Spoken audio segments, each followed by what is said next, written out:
Hello, everyone. My name is Cody Price, and my topic I have chosen to present on is the Swat Valley post Taliban.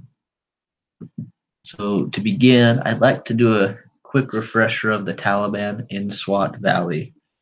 Um, just as a little side note, in searching for pictures for this topic of the Taliban in the Swat Valley, brought up quite a few gruesome and disturbing um, images, to be honest. And this is one I found that was the most, I guess it showed a lot of image of what the Taliban looked like, but it didn't show the blood and gore like most of the others.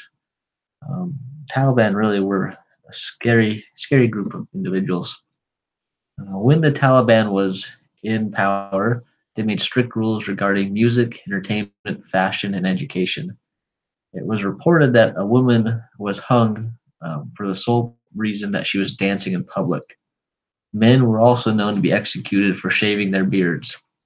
All of these public executions and threats got to the people, and fear spread, as it would be anticipated if this was happening all around us to our friends and family.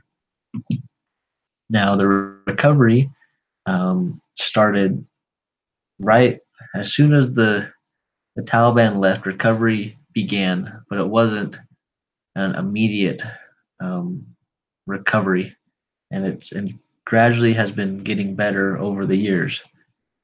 And we're talking just 4 years to be frank. That's not very long to go from public executions to a functioning government.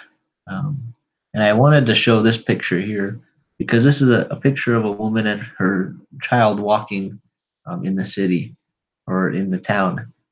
And while the Taliban was there, this would never have happened. Women were only allowed out, and not, I guess they would only want to go out in public if they had a male relative there to protect them and to keep them from any danger. Um, and now in the Swat Valley, they're seeing that more women are going out in public um, by themselves, and more girls are going back to their schools.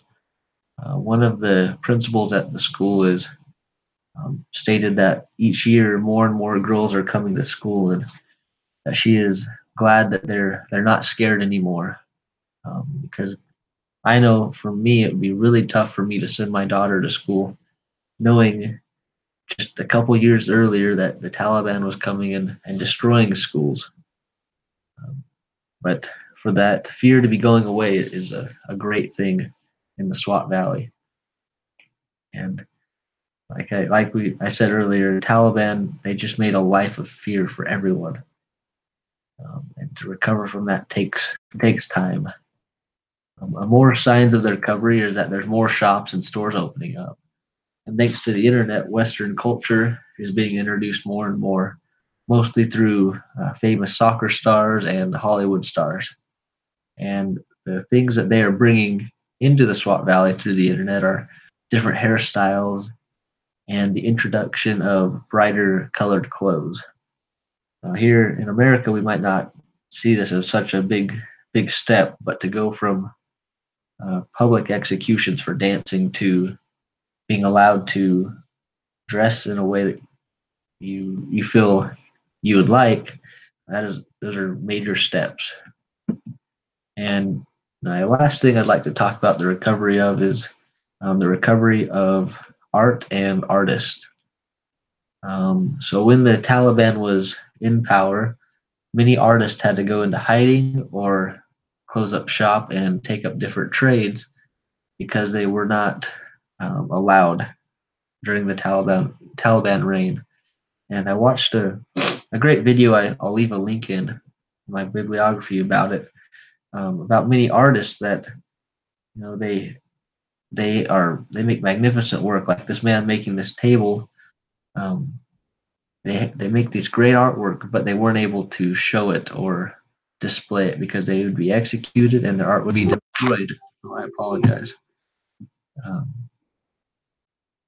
and it's amazing to see that the work that these men are doing now and how they're producing it, and it's what they love to do. But unfortunately, the recovery isn't to the point where people are buying artwork yet. And hopefully, in the next few years, that this the Swat Valley will get to a point where the art is being purchased, and um, that these artists will become full scale again. This is my art or my report on the Swat Valley. I hope you enjoyed it.